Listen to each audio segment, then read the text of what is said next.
अस्सलाम वालेकुम, मेरा नाम फ़रहान अकील है और इस वीडियो के अंदर हम लोग पढ़ेंगे डिक्शनरीज़। मतलब सी शार्प के अंदर डिक्शनरीज़ क्या होती हैं और किस तरीके से काम करती हैं। गेम्स के अंदर ना हमारे पास बाज़ औक़ात ऐसी सिचुएशंस आती हैं जहाँ पे हमें चीज़ें सेव करनी होती हैं और उनको कोई आईडी देनी होती है। तो ये आसान अल्फाज के अंदर ये समझो कि हमें कोई आईडी देनी होती है। अब हमारे पास एक और जो है ना डेटा स्ट्रक्चर ऑलरेडी अवेलेबल है जिसका नाम है एरे। एरे के अंदर हम लोग चीज़ें सेव करते हैं जहाँ पे हम लोगों को आईडी हम लोग को मिलती है ना, इंडेक्स मिलता है। लेकिन कभी कभार हमारी सिचुएशन ऐसी होती है जहाँ पे हमें इंडेक्स नहीं देना होता लेकिन हमें कस्टम डेटा टाइप देनी होती है। अब अगर किसी बंदे को ये नहीं पता कि एरे क्या होता है, भाईजान एक वीडियो के अंदर ना मैं एरे बिल्कुल डिटेल में समझा चुका हूँ। मैं रिकमेंड करूँगा एक बार देख कर आ जाओ, वरना वीडियो आप देख लोगे लेकिन सर खुजाओगे। ठीक है, तो अगर आप नहीं चाहते कि सर खुजाओ, पहले ना वो वाली वीडियो देख कर आ जाओ। ठीक है, तो शुरू करते हैं। तो सबसे पहले तो आप लोग ये वाली बात समझो और मुझे थोड़ी सी हेल्प करो कि अगर मुझे कोई डेटा सेव करवाना है तो मैं मतलब कैसे सेव करवाऊँगा। अगर मुझे उसके बाद एक आईडी रखनी है, ठीक है, एरे के थ्रू करवाएंगे ना। और एरे का अगर मैं थोड़ा सा एक ब्रीफ दूं तो एरे इस तरीके से काम करता है कि जिस तरीके से ये बॉक्स है, ठीक है। जब मैं अपनी वीडियो के अंदर एक्सप्लेन कर रहा था तो वहाँ पे मैंने अलमारी के टाइप की एक्सप्लेनेशन दी थी कि एक बॉक्स है जिसके अंदर सेक्शंस बने हुए हैं। एरे बिल्कुल इसी तरीके से काम करता है कि ये एक बॉक्स है, अभी इसके अंदर कुछ भी नहीं है और अगर मैं इसको as it is array consider करूँ तो ये एक ऐसा एरे है जिसके अंदर एक ही एलिमेंट आएगा, ठीक है। लेकिन अगर मैं इसके अंदर सेक्शंस बना दूँ छोटे छोटे से तो इसका मतलब ये है कि मैंने एक एरे डिफाइन करा है जिसके अंदर लिमिटेड नंबर ऑफ सेक्शंस हैं और हर सेक्शन को एक इंडेक्स मिला हुआ है, सही है। तो अगर मुझे इस सेक्शन के अंदर से कोई चीज़ उठानी होगी तो मैं यहाँ वाला इंडेक्स कॉल करूँगा और मेरा आइटम उठकर आ जाएगा, सही है। मसला यहाँ पे तब आता है एरे के अंदर कि एक तो इसकी जो है ना फिक्स्ड इसके सेक्शंस होंगे, ठीक है, कि मैं एक लिमिट डिफाइन करूँगा अपना वेरिएबल बनाते हुए कि यार मुझे इतने जो है ना एक एरे बना रहा हूँ इतने सेक्शंस का। दूसरी चीज़ ये कि मुझे अगर कोई भी एलिमेंट रिट्रीव करना है तो मैं जो है उसको इंडेक्स के थ्रू करूँगा जो कि एक इंटीजर है। बाज़ औक़ात हम लोगों को डेटा अपना सेव करना होता है एक ऐसे वे के अंदर जहाँ पे सेक्शंस तो होंगे, सही है, सेक्शंस होंगे, लेकिन उसको हम लोग इंडेक्स के थ्रू रिट्रीव नहीं करवाना चाहेंगे, ठीक है, इंडेक्स के थ्रू रिट्रीव नहीं करवाना चाहिए। इसकी बहुत अच्छी एग्जांपल ये है कि हम लोग जब लॉक और अनलॉक का मैकेनिक्स बनाते हैं, है, तो उसके अंदर हम लोग यही कर रहे होते हैं ना कि यार लेवल 1 अनलॉक हो जाए या लेवल 2 अनलॉक हो जाए। अब इसको बनाने के काफ़ी सारे तरीके हैं लेकिन उनमें से एक तरीका है कि आप जो है एक ऐसा सेक्शन बनाओ डेटा का जो कि डेटा होल्ड करेगा जिसके अंदर आप इंडेक्स के बजाय लेवल 1 दोगे, ठीक है, नाम के अंदर मतलब स्ट्रिंग के अंदर, और ठीक है, और जो वैल्यू होगी उसकी उसको ये दे दोगे कि आप भाई लॉक हो गया है, मतलब अनलॉक हो गया या नहीं हो गया, सही है। अभी ये वाली बात कन्फ्यूजिंग लग रही है लेकिन समझो, हम लोग यूज़ करते हैं डिक्शनरीज़ जब भी हमारी ऐसी सिचुएशन में हम लोग फंस जाते हैं। अब डिक्शनरीज़ जो है वो एक्चुअल में एरे का थोड़ा सा एक्सटेंडेड वर्जन है कि जहाँ पे हमारे पास एरे के अंदर लिमिटेशंस आती हैं कि हम लोग साइज़ भी हम लोग को डिफ़ाइन करना होता है और इंडेक्स भी हम लोगों को इंटीजर में मिलेगा। डिक्शनरीज़ के अंदर ऐसा काम नहीं होता। डिक्शनरीज़ के अंदर इस तरीके से काम होता है कि एक ऐसा बॉक्स बनाते हैं जहाँ पे आपके पास कोई लिमिट नहीं होती कि आप कितने भी उसके अंदर आइटम डाल सकते हो, और दूसरी ये चीज़ कि आप इंडेक्स के बजाय अपनी डेटा टाइप डिफाइन कर सकते हो। इसको बोलते हैं की वैल्यू पेयर, ठीक है। डिक्शनरीज जो हैं वो की वैल्यू पेयर के ऊपर काम करती हैं जहाँ पे आपका डेटा किसी एक ऐसे होल्डर के अंदर या किसी एक सेक्शन के अंदर पड़ा हुआ होता है जहाँ पे इंडेक्स के बजाय की होती है, सही है, की होती है। तो मैं दोबारा से डब्बा लेके आता हूँ। अब देखो, एरे था, अब छोड़ दो, ये एरे नहीं है, अब ये डिक्शनरी है। डिक्शनरी का मतलब ये है कि अब इसके अंदर कोई एक लेंथ या इसकी कोई जो है फिक्स साइज़ नहीं है, ठीक है, और मैं यहाँ पे सेक्शंस बनाते हुए मैं कितने भी सेक्शंस बना सकता हूँ इसके अंदर, और हर सेक्शन को के अंदर ना मैं एक की के थ्रू मतलब जो की डेटा टाइप होगी उसके नाम से एक स्टिकर चिपका दूंगा, ठीक है, स्टिकर चिपका दूंगा। अब इसका मतलब ये है मेरे पास यहाँ पे पेन नहीं है, अदरवाइज मैं आपको बताया था कि फॉर एग्जांपल यहाँ पे मैंने एक सेक्शन बनाया और हर सेक्शन के ऊपर एक स्टिकर लगा दिया, और स्टिकर जो है ना वो एक डेटा टाइप का होगा, सही है, की एक डेटा टाइप होगी। अब अगर मैंने यहाँ पे डेटा टाइप डिफाइन करी हुई है की एक स्ट्रिंग होगी तो यहाँ पे एक सेक्शन बनाने के बाद मैं यहाँ पर नेम का जो है एक की लगा दूंगा। कन्फ्यूजिंग लग रहा है, मुझे यकीन आपको कन्फ्यूजिंग लगेगा, लेकिन अब हम लोग ना इसको कोड के अंदर देखते हैं, सही है। तो मेरे पास यहाँ पे प्रोजेक्ट खुला हुआ है, मैं यहाँ पे काम करता हूँ। सीन्स के बजाय मैं एक ब्लैंक सीन के ऊपर जाता हूँ और ब्लैंक सीन के बाद ना मैं एक स्क्रिप्ट बना लेता हूँ जो कि C# स्क्रिप्ट है, उसको मैं नाम रखता हूँ डिक्शनरीज, ठीक है। अब अगर मैं इसको देखूँ ये एक्सेप्ट करता है या नहीं करता, और ये लोड हो गया है। मैं इसके ऊपर डबल क्लिक करता हूँ, और मतलब बेसिक सेटअप है जो कि आप यूजुअली स्क्रिप्ट बनाते हुए करते हो। अब यहाँ पे मुझे अगर कोई एरे बनाना है तो मैं किस तरीके से बनाऊँगा, डेटा टाइप डिफाइन करूँगा पब्लिक, ठीक है।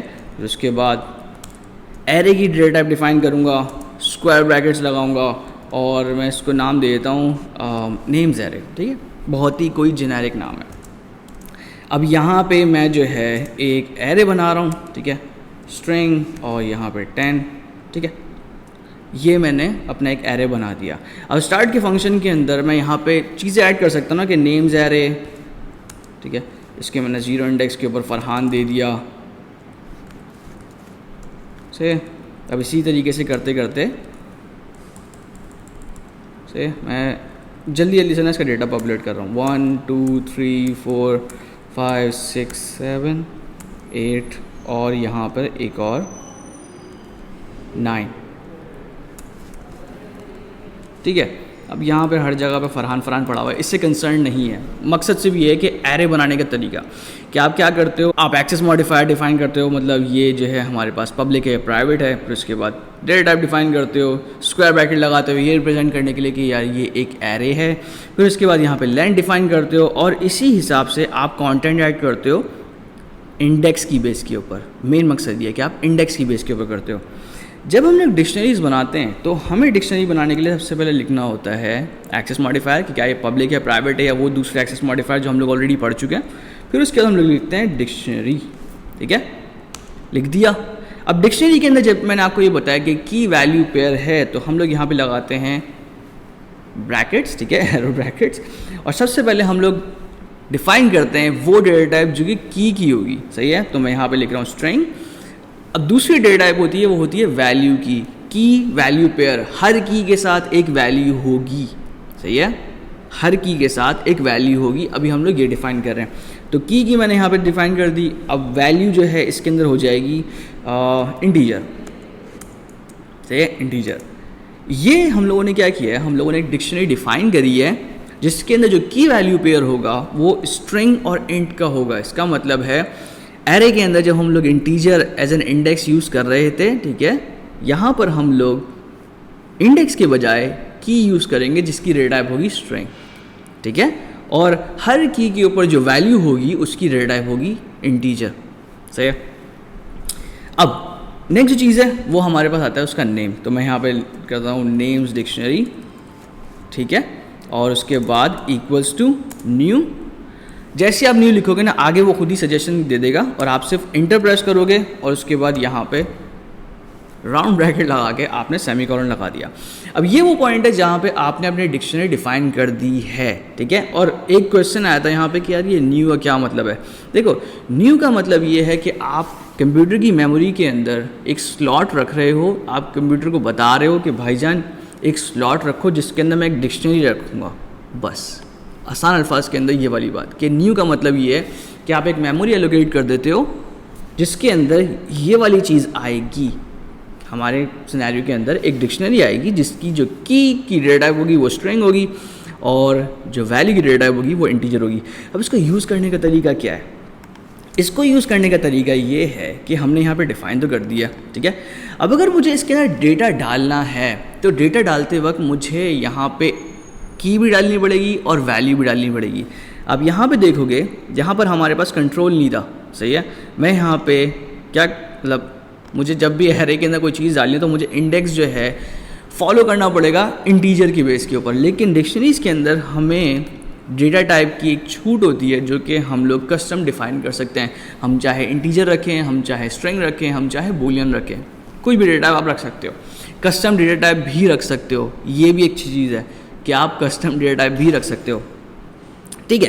तो अब फॉर एग्जांपल मुझे इस नेम्स डिक्शनरी के अंदर ना एक आइटम डालना है, तो ये अब आइटम जो है अगर मुझे प्लेस करना है तो मैं यहाँ पे क्या करूँगा, मुझे सेक्शन है ना, ये मतलब ऐसी बॉक्स है ना डिक्शनरी, तो आप जो कॉल करोगे वो इसी तरीके से करोगे कि आपने पहले लिखा नेम्स डिक्शनरी, ठीक है, डिक्शनरी का नाम, उसके बाद लगाए स्क्वायर ब्रैकेट्स, और स्क्वायर ब्रैकेट के अंदर जो है ना आप की डेटा टाइप लिखोगे, सही है, जो की डेटा टाइप के हिसाब से जो आपको इनपुट डालना है आप वो दोगे। तो हम यहाँ पे की भी दे रहे हैं, वैल्यू भी दे रहे हैं।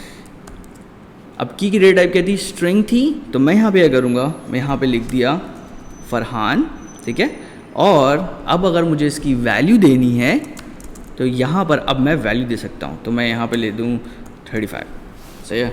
तो ठीक है, तो अब इस लाइन के थ्रू ना हमने क्या करा है, हमने इस डिक्शनरी के अंदर एक की ऐड करी है, उस की का नाम है फरहान, और अब जब भी कोई इस डिक्शनरी के अंदर से ये वाली की कॉल करेगा तो उसको ये वाला डेटा मिल जाएगा।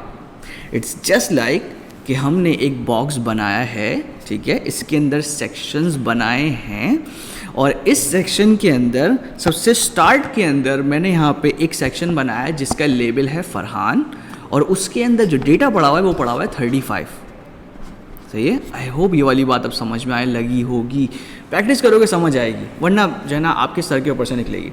अब जो मैंने आप लोगों को ये वाली बात बोली थी कि यार इसके अंदर अब लिमिट नहीं है हमारे पास, भाई मैं चाहूँ यहाँ पे 50 ऐड करूँ, मैं 60 ऐड करूँ, मुझे इससे कोई कंसर्न मतलब नहीं है, ठीक है, मतलब शीशा आपको इससे कोई कंसर्न नहीं है। यहाँ पे फरहान था, मैं यहाँ पे क्या कर दिया, मैंने गाजी कर दिया, ठीक है, और गाजी यहाँ पे लिख दूँ मैं 50, सही है, तो मैं यहाँ पे लिख दिया 50, ठीक है। अब यहाँ पे तीसरा नाम था, मैंने यहाँ पे हमज़ा कर दिया, ठीक है, और यहाँ पे लिख दिया 150, ठीक है, 1500 नहीं, ठीक है। अब देखो मैं कर क्या रहा हूँ, मैं डिक्शनरी के अंदर डेटा डाल रहा हूँ, और डेटा डालते हुए मुझे क्या करना है, मुझे की भी डिफाइन करनी है और वैल्यू भी देनी है, ठीक है। ये वो है जो मैं डेटा डाल रहा हूँ। अब अगर मुझे रिट्रीव करना है डेटा, मुझे डेटा रिट्रीव करना है, मैं क्या चाह रहा हूँ, मैं चाह रहा हूँ कि यार मुझे हमज़ा के कंटेंट के अंदर या हमज़ा के सेक्शन के अंदर जो डेटा पड़ा हुआ है ना वो उठ कर आ जाए। अब अगर मुझे ऐसा करवाना है तो मैं क्या करूँगा, मैं यहाँ पे कर सकता हूँ debug.log, ठीक है, और यहाँ पे डिक्शनरी का नाम नेम्स डिक्शनरी, और यहाँ पे मैं लिख स्क्वायर ब्रैकेट, और यहाँ पे लिख दिया हमज़ा, ठीक है। और मैं एक काम करता हूँ, डेटा इन हमज़ा इज, ठीक है, बस मैंने यहाँ पे इसको कॉन्कैटिनेट करवा दिया। तो कॉल करते हुए जिस तरीके से हम लोग एरे के अंदर कॉल करते थे कि एरे का नाम, फिर स्क्वायर ब्रैकेट और इंडेक्स दे दिया, डिक्शनरी के अंदर हम लोगों ने क्या करा, डिक्शनरी का नाम और अंदर की वैल्यू, सही है। तो अब उस की के ऊपर जो डेटा पड़ा हुआ होगा, जो वैल्यू पड़ी हुई होगी ना, वो उठकर आ जाएगी, ठीक है मेरे भाई। अब अगर हम लोग इसको प्ले करें तो अच्छा, प्ले करने के लिए अब मुझे एक काम ही करना पड़ेगा, मैं फ़िलहाल एक काम ही करता हूँ, बस मेन कैमरे के ऊपर डिक्शनरी लगा देता हूँ, ठीक है, डिक्शनरी लगा देता हूँ, और अगर मैं इसको प्ले करूँ तो देखते हैं क्या होता है। डेटा इन हमज़ा इज़ 150, सही है, चल गया हमारे पास।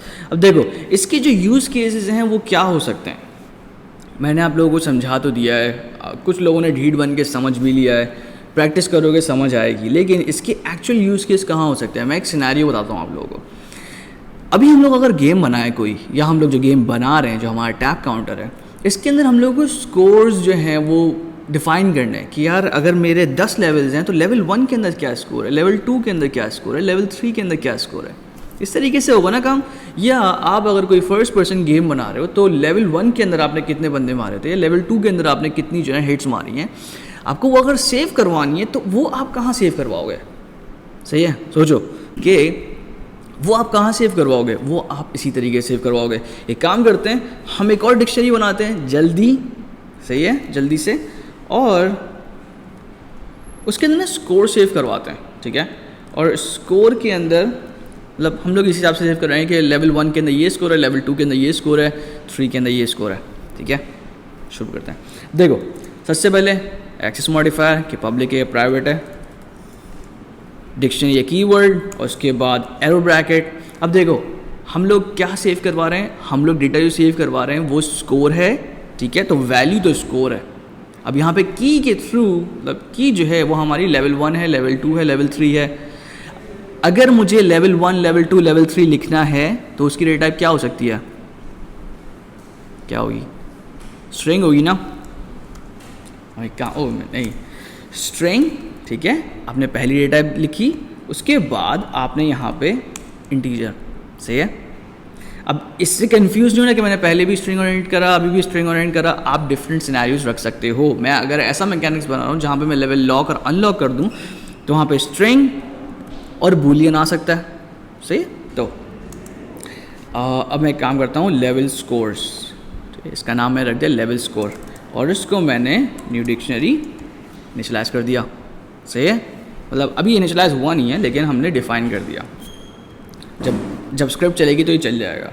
तो अब अगर मुझे डेटा सेव करना है, ठीक है, इस डिक्शनरी के अंदर डेटा सेव करना है, तो मैं क्या करूँगा, लेवल स्कोर्स, डिक्शनरी का नाम, और अंदर मैंने डिफाइन करा लेवल 1, ठीक है, की दी। फिर उसके बाद यहाँ पे अभी हम दे देते हैं यार 100 लेवल, मतलब 100 जो है एक स्कोर मार दिया, लेकिन यूजुअली हमारे गेम्स के अंदर कहीं और से वैल्यू उठ कर आती है, हम इस तरीके से नहीं देते। अब लेवल 2 के अंदर, एक मिनट मैंने गलत चीज़ कॉपी कर ली, लेवल 2, ठीक है, और उसके बाद लेवल 3। लेवल 3 के अंदर थोड़ी सी मुश्किल बढ़ गई थी, तो मैंने यहाँ पे 80 स्कोर करा, सही है। अब मैं एक काम करता हूँ, मैं इसको प्रिंट करवाता हूँ जिस तरीके से मैंने यहाँ पे मतलब डिबग लॉग करवाया बता, मैं प्रिंट करवाता हूँ debug.log। मुझे अगर लेवल 2 का स्कोर चाहिए तो मैं यहाँ पे क्या कर सकता हूँ, मैं लिखूँगा लेवल 2 स्कोर इज़, ठीक है, मुझे वैल्यू रिट्रीव करनी है, लेवल स्कोर्स स्क्वायर ब्रैकेट, और अंदर की के ऊपर मुझे जिस की के ऊपर मैं डेटा उठाना चाह रहा हूँ, लेवल 2, ठीक है। आप लोग ना एक चीज़ देखो, मैंने यहाँ पे क्या किया है, मैंने यहाँ पे ये किया है कि लेवल 2 को मैंने 2 बार लिख दिया है। अब इसमें ये होता है, इस सिनेरियो के अंदर ये होता है कि अगर आप 2 बार एक ही की डिफाइन कर दो तो डेटा ओवरराइड हो जाता है, ठीक है। तो पहले जो है 100 सेट होगा, लेकिन नेक्स्ट लाइन के अंदर उसी की के ऊपर हमने डेटा रिप्लेस कर दिया। तो मैं अभी फ़िलहाल उसके ऊपर नहीं जा रहा, इतनी कॉम्प्लेक्सिटी के ऊपर मैंने सेव करा और मैं गेम के ऊपर वापसी जा रहा हूँ, ठीक है। तो मैं अगर इसको प्ले करूँ, देखते हैं क्या होता है। लेवल 2 का स्कोर था 100, ठीक है। अब देखो इसका एक और सिनेरियो, मैं आप लोगों को कंफ्यूज करता हूँ। मैं एक काम ही करता हूँ, मैं यहाँ पे लिखता हूँ लेवल 4, ठीक है। लेवल 4 आपके हिसाब से क्या होना चाहिए, मतलब चलेगा या नहीं चलेगा, चेक करते हैं। इसको मैं प्ले करके देखता हूँ, और ये यहाँ पे मेरे पास एरर आ गया है, द गिवन की was not present in the dictionary. ये बोल रहा है कि भाईजान आप जो सेक्शन ढूंढने की कोशिश कर रहे हो ना, वो है नहीं। अब मैं इसको ना दोबारा से यहाँ पे लेकर आता हूँ, ठीक है, इसी डब्बे के ऊपर, ठीक है। इस डिक्शनरी का मतलब ये है कि मैंने यहाँ पे 3 डब्बे बना दिए, ये लेवल 1 का है, ये लेवल 2 का है, ये लेवल 3 का है, ठीक है। यहाँ पर एक स्कोर पड़ा हुआ है, यहाँ पे दूसरा स्कोर पड़ा हुआ है, यहाँ पे तीसरा स्कोर पड़ा हुआ है, जबकि मैं रिट्रीव जो करने की कोशिश कर रहा हूँ वो लेवल 4 है, जो कि मैंने बनाया ही नहीं बनाया, सही है। तो जो एडिटर है मुझे यही बोल रहा है कि भाईजान जो आप ढूंढने की कोशिश कर रहे हो वो है नहीं, ठीक है। तो प्रैक्टिस लाजमी करो इसकी भाईजान। मैं ये बोल दूँ, अगर ये बहुत खुश टॉपिक है, और खुश का मतलब ये होता है कि अगर आप देखोगे आपको समझ आ जाएगा, लेकिन आप अगर प्रैक्टिस नहीं करोगे, 1-2 दिन बाद उसकी प्रैक्टिस करने की कोशिश करोगे ना, फ़ायदा नहीं होगा, आपको दोबारा देखना पड़ेगा, ठीक है। वैसे मैं रिकमेंड करता हूँ कि आप दोबारा देखो, लेकिन साथ साथ प्रैक्टिस लाजमी करो। कोई कन्फ्यूजन है ग्रुप के अंदर पोस्ट करो, मैं देख लूँगा, सही है। बाकी ये कि शेयर करो इसको, और इंशाल्लाह नेक्स्ट क्लास में मिलते हैं। अल्लाह हाफ़िज़।